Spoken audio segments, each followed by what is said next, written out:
আজকেও তো অনেকক্ষণ জাল ফেললে, কিন্তু একটা মাছও জালে ধরা পড়লো না। এভাবে মাছ না পেলে খালি হাতেই যে ঘরে ফিরতে হবে আজ। কি আর করা যাবে মা, নদীর অবস্থা এখন খুবই খারাপ। বড় মাছ তো দূরের কথা, ছোট মাছের দেখাই নেই। আমাদের কপালটাই বোধহয় খারাপ। চলো বাবা, নদীর তীরে বসে থেকে তো লাভ নেই।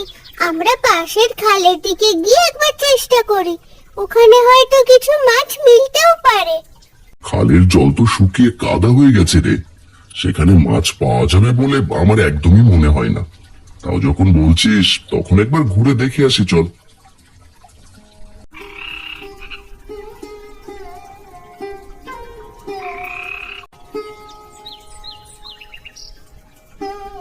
সারা খালে খুঁজেও একটা পুঁটি মাছ পর্যন্ত পেলাম না আমরা। চারদিক শুকিয়ে গেছে, মাছ কই থেকে আসবে?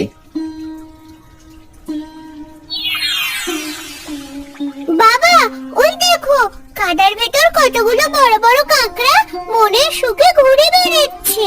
মাছ না পাই তো কি হয়েছে, এই কাঁকড়াগুলো ধরলে কেমন হয়?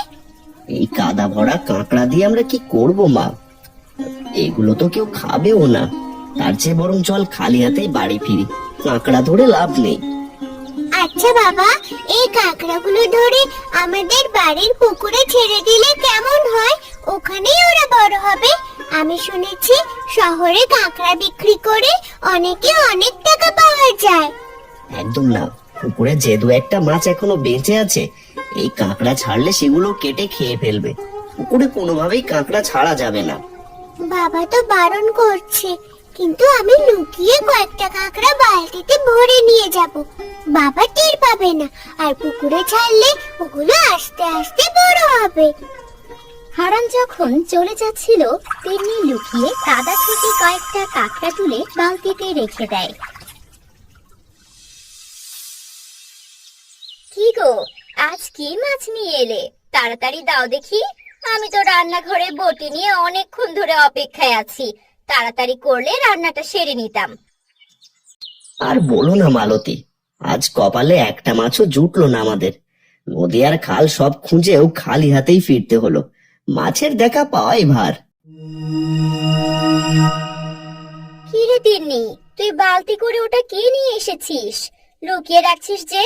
দেখি তো মা, মাছ না পেলেও অন্য কিছু তো পেয়েছিস মনে হচ্ছে। না মা, ওতে তেমন কিছু নেই। আমি এখন খেলতে যাচ্ছি বন্ধুদের সাথে। তুমি বাবার জন্য জল নিয়ে এসো, আমি একটু পরে এসে খেয়ে নেব। তা খেলতে যাবি, বালতি হাতে নিয়ে যেতে হবে বুঝি? বালতি রেখে যা। মালতী, ওকে যেতে দাও তো, মেয়েটা অনেকক্ষণ খাটুনি করেছে। ঘরে যা রান্না আছে তাই দিয়ে খাবার বাড়ো, আমি হাত মুখ ধুয়ে আসি।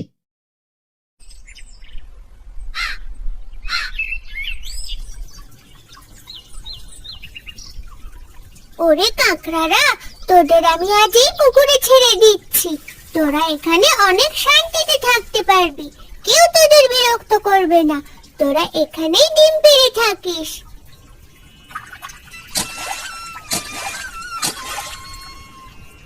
আমি জানি বড় বড় কাঁকড়ার অনেক দাম। মিলির বাবা তো শহরে কাঁকড়া বিক্রি করে অনেক ধনী হয়ে গেছে। তোরা যখন বড় হবে তখন বাবা তোদের বাজারে বিক্রি করবে।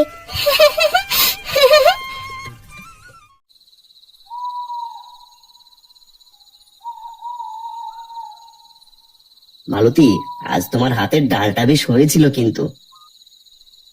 তুমি আর অমন করে বলো না, মনে হয় নতুন খাচ্ছ। আমি জানি তোমার হাতের রান্নার জবাব নেই। মাছ পেলে আরো জমে যেত গো। মেয়েটাও কিছুদিন ধরে মাছ মাছ করছে। ওগো, ঘুমিয়ে গেলে নাকি? বাপ বেটি আরামসে ঘুমাচ্ছে, আর আমি একাই বক বক করছি।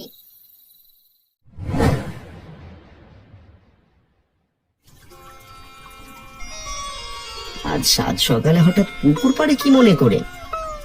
ওগো, শুনছো? অনেকদিন তো হলো পুকুরে মাছ ধরা হয় না। আজ একবার চেষ্টা করো না, কিছু মাছ পাওয়া যায় কিনা দেখো। ঘরে একদমই তরকারি নেই আজ। ঠিক বলেছ, দেখে আর ছিপ ফেলে বড় মাছ কিছু ধরা যায় কিনা। তিন্নিমা, ছিপটা নিয়ে আয় তো, টোপ ফেলে দেখি মাছ ধরা পড়ে কিনা।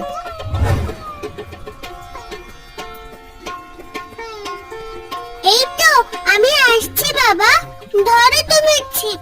আমি নিশ্চিত আজ তোমার ছিপে অনেক বড় মাছ ধরা পড়বে। যাই, আমি ঘরের কাজগুলো সেরে নেই।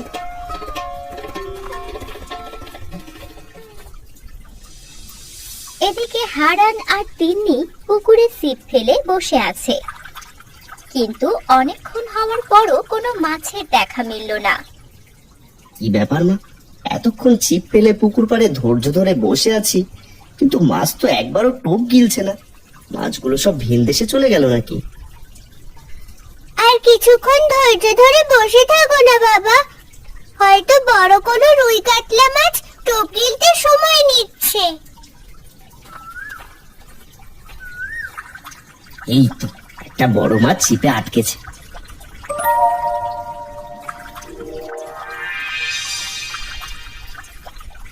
যাক বাবা, অনেকক্ষণ পরে হলেও ধরলাম একটা মাছ। মাছটা বেশ দেখতে, কিন্তু ভাবছিলাম পুকুরে মাছই নেই। হাই হাই, কত সুন্দর মাছ, দেখে লোভ লাগে। যাকে দেখে লাভ নেই, চুরি করতে মন চাইবে।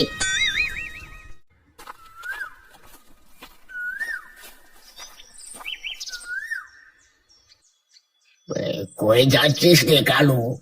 মনটা মন খারাপ কেন? এই তোমাদের কথায় চুরির ব্যবসা ছেড়ে তো এখন মহা বিপদে পড়েছি গদাইদা।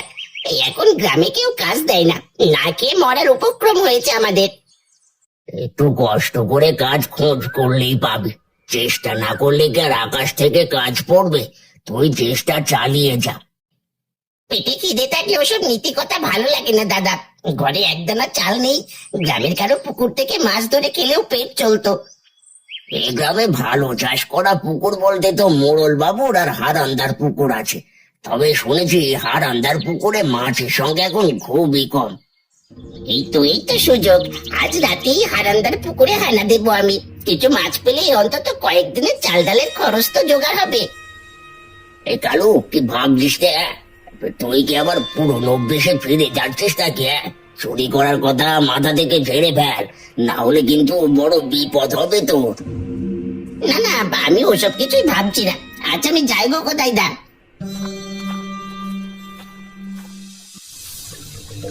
গভীর রাত, হারানের পুকুরের কাছে কালো দাঁড়িয়ে আছে আর কিভাবে মাছ চুরি করবে সেই ফোন দিয়ে আসছে। অন্ধকার বেশ ভালোই জমেছে, কেউ টের পাবে না। আমি পুকুরে নামি এবার। আজ সব মাছ ধরে কাল বাজারে বিক্রি করে অনেক টাকা কামাবো। এই তো জালটা ছুড়লাম।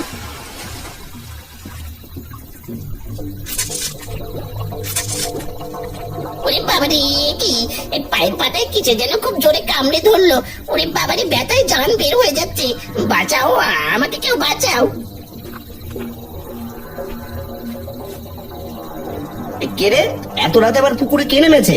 মার না খেতে চাইলে তাড়াতাড়ি উপরে উঠে আয়, না হলে খবর আছে তোর। হারান্দা, আমি তো পা ধুতে এসেছিলাম, কিন্তু পিছলে কাদার ভিতর পড়ে গেছি। কিছু যেন কামড়ে আমার পা একদম শেষ করে দিয়েছে। আমাকে বাঁচাও, অন্ধকারে তো কিছুই দেখা যাচ্ছে না। আরে, এ তো কালু চোর। তোর পা তো বিশাল বড় একটা কাঁকড়া কামড়ে ধরে আছে। করে এত বড় কাঁকড়া কোথা থেকে এলো? বাবা, ওই দিন আমি লুকিয়ে খাল থেকে যে কাঁকড়াগুলো এনেছিলাম, ওরাই বংশ বিস্তার করেছে মনে হয়।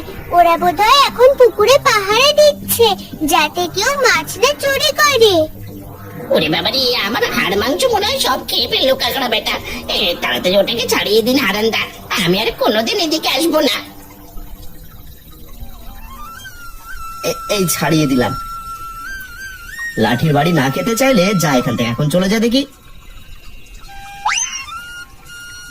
মা তিন্নি, এসব কি দেখছি আমি? বাবা, তুমি রাগ করো না। মিলির বাবার মতো আমরাও এই কাঁকড়া বিক্রি করে অনেক টাকা পেতে পারি। দেখো, কাঁকড়াগুলো কত বড় আর সুন্দর দেখাচ্ছে।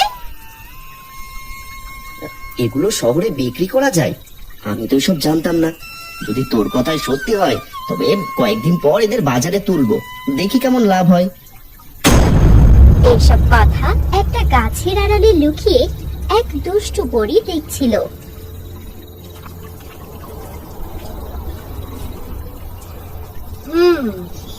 এখানে মানুষ দেখি মাছ না ছেড়ে এখন কাঁকড়া চাষ করা শুরু করেছে। আমি তো আগে জানতাম না যে এই গ্রামে এত বড় বড় কাঁকড়া পাওয়া যায়। পরিলোক থেকে আমাকে তাড়িয়ে দেওয়ার পর থেকে ভালো কোনো খাবার জোটে না। অনেক দিন হলো কাঁকড়ার স্বাদ পাই না। আজ থেকে এই পুকুর আমার দখলে। দেখি কার সাহস আছে যে এই পুকুরে মাছ বা কাঁকড়া ধরতে আসে। আমি এখানে কাউকে পা রাখতে দেব না। সব কাঁকড়া আমি খাবো।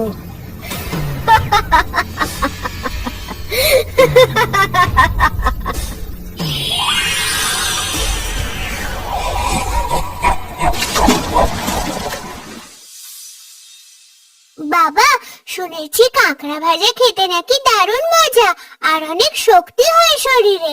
আমাকে পুকুর থেকে একটা কাঁকড়া ধরে দাও না, আজ মা ভাজবে। ওগো, আমিও কোনোদিন কাঁকড়া ভাজা খাইনি, তাই আমার জন্য আর তিন্নির জন্য বড় দেখে দুটো কাঁকড়া ধরে আনো না, দেখি কেমন স্বাদ হয় ওগুলোর। আচ্ছা ঠিক আছে, তোরা যখন খেতে চাইছিস তখন চল পুকুর পাড়ে যাই। ছিপ দিয়ে দেখি আজ বড় দেখে কোনো কাঁকড়া ডাঙায় তোলা যায় কিনা।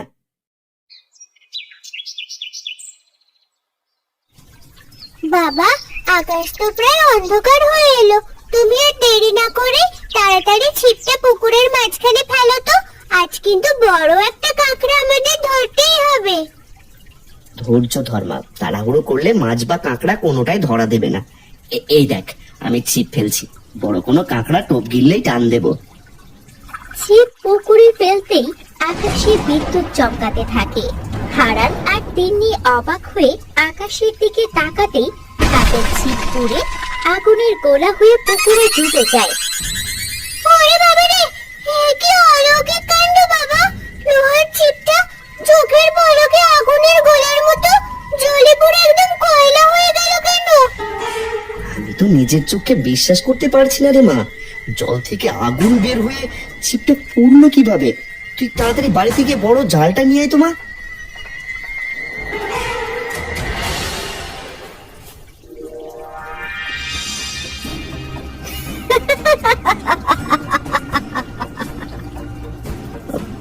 আপনি কে? এত সুন্দর পোশাক পরে আমাদের এই নির্জন পুকুর পাড়ে গোধূলি বেলায় কেন দাঁড়িয়ে আছেন? আপনি কি কোনো মানুষ নাকি অন্য কিছু? আমি এই পুকুরের মালকিন, এক বনপুরী।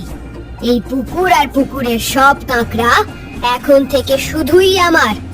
তুই এই পুকুর এখনই আমাকে দিয়ে এখান থেকে চলে যা। না না, বিয়ে কখনো সম্ভব না। আমার ছোট্ট মেয়ে অনেক শখ করে পুকুরে কাঁকড়া ছেড়েছে, এগুলো বিক্রি করে আমাদের দুঃখের সংসার চলবে। আপনি এখান থেকে চলে যান।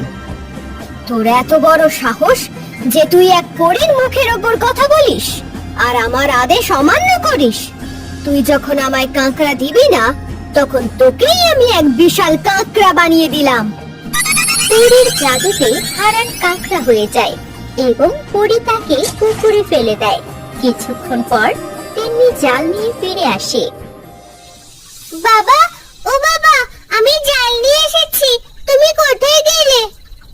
হয়তো বাবা কাঁকড়া বিক্রির কথা বলতে মিলির বাবার কাছে গেছে। আমিও তবে বাড়ি ফিরে যাই। ওমা, একটা বড় সাইজের কাঁকড়া দেখি আমাদের কাছে চলে এসেছে। তোকে আর নিয়ে কি করব? এখন বাবা আসুক আগে। তুই এখন পানিতে থাক। তিন্নিমা, তিন্নিমা, আমি তোর বাবা। ওই দুষ্টু পরী আমাকে জাদু বলে কাঁকড়া বানিয়ে দিয়েছে। তুই কি আমার কথা শুনতে পাচ্ছিস না মা? আমাকে বাঁচা। এ কি অদ্ভুত কাঁকড়া রে বাবা! তোকে জলে ছেড়ে দিচ্ছি, তাও তুই বারবার ডাঙায় উঠে আসছিস কেন? তুই কি তবে জলে থাকতে চাস না? চল, তবে তোকে আমি বাড়িতেই নিয়ে যাই।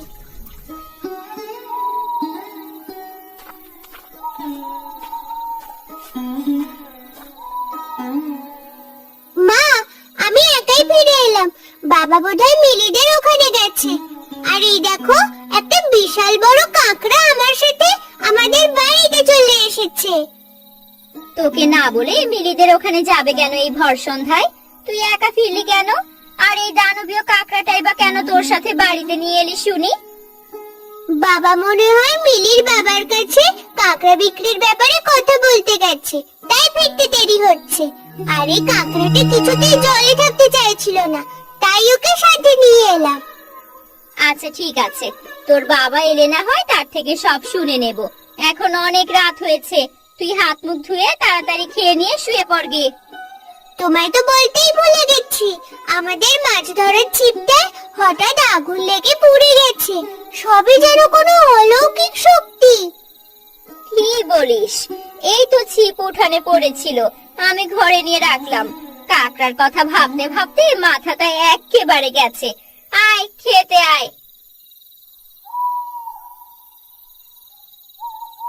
তিন্নি আর মালতী রাতের খাবার খেয়ে ঘুমিয়ে পড়ে। গভীর রাতে কাকড়াটি তিন্নির মাথার কাছে বসে কাঁদতে থাকে এবং তার চোখের জল তিন্নির গালে পড়ে। মা, ও মা, তাড়াতাড়ি উঠে দেখো, এই কাঁকড়াটা কেমন মানুষের মতো টুকরে টুকরে কাঁদছে। ওর চোখে জল পড়ে আমার গায়ে ভিজে গেল মা। তাই তো দেখছি রে মা, একটা কাকড়া এভাবে মানুষের মতো করে কাঁদছে কেন? কিছুই তো বুঝতে পারছি না। আর তোর বাবাও তো এখনো বাড়ি ফিরলো না, রাত তো প্রায় শেষ হতে চললো। তাই তো মা, বাবা তো এতক্ষণ বাইরে থাকার কথা নয়। আমার খুব চিন্তা হচ্ছে, বাবা কোথায় গেল আর কেন এখনো ফিরলো না? আমি কিছুই বুঝতে পারছি না মা। তুই ঘরের ভেতর থাকতিনি, আমি বরং হারিকেনটা নিয়ে পুকুর পাড়ে গিয়ে দেখে আসি তোর বাবার কোনো খবর পাই কিনা। তুই একদম ভয় পাবি না। না মা, তুমি একাই অন্ধকারে বাইরে যেও না, তুমি বরং ঘরেই থাকো। গ্রামে চোরের অনেক উপদ্রব। আমি হারিকেন দিয়ে সামনের রাস্তায় গিয়ে বাবাকে খুঁজে দেখি। তুমি দরজা বন্ধ করে ভিতরে থাকো। আমি বরং দাওয়াই হারিকেন হাতে দাঁড়াচ্ছি, বেশি দূর আবার যাবি না কিন্তু।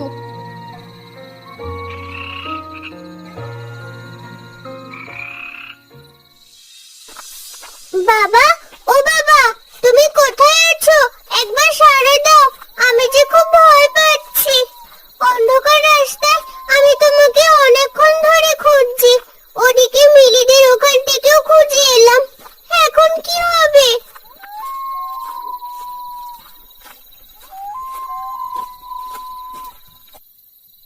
ওরে খুকি, মাঝরাতে রাস্তায় কেন কান্নাকাটি করছিস? বড্ড তৃষ্ণা পেয়েছে আমার। আমাকে কি এক ফোঁটা জল খাওয়াতে পারিস? আমার বুকটা একদম শুকিয়ে কাঠ হয়ে গেছে। আপনি এই গভীর রাতে একা এখানে কেন বসে আছেন বুড়িমা? আপনি একটু দাঁড়ান, আমি এক্ষুনি ঘর থেকে আপনার জন্য এক ঘটি পরিষ্কার জল নিয়ে আসছি। তিনি জল আনতে ঘরে যায় এবং মালতী তাকে দেখে অবাক হয়ে বলে, কিরে তিন্নি, তোর বাবাকে খুঁজে পেয়েছিস? এভাবে তাড়াহুড়ো করে ঘরে ঢুকছিস কেন? না মা, বাবার কোনো খোঁজ এখনো পাইনি। তবে রাস্তার মোড়ে এক তৃষ্ণার্ত বুড়িমা বসে আছেন। আমি ওনার জন্যই ঘটি করে জল নিতে এসেছি। উনি জল খেতে চেয়েছেন। এই নিন বুড়িমা, ঘর থেকে আপনার জন্য জল নিয়ে এলাম। আপনি জলটুকু খেয়ে একটু সুস্থ হন। অনেক পথ হেঁটে এসেছেন বোধহয়, তাই আপনার গলার স্বর এমন শুকিয়ে গেছে।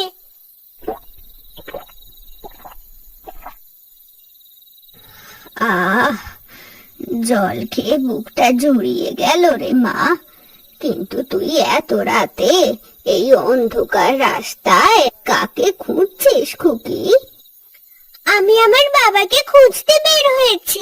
বাবা সেই সন্ধ্যা থেকে এখনো ঘরে ফেরেনি। আর আমাদের পুকুরের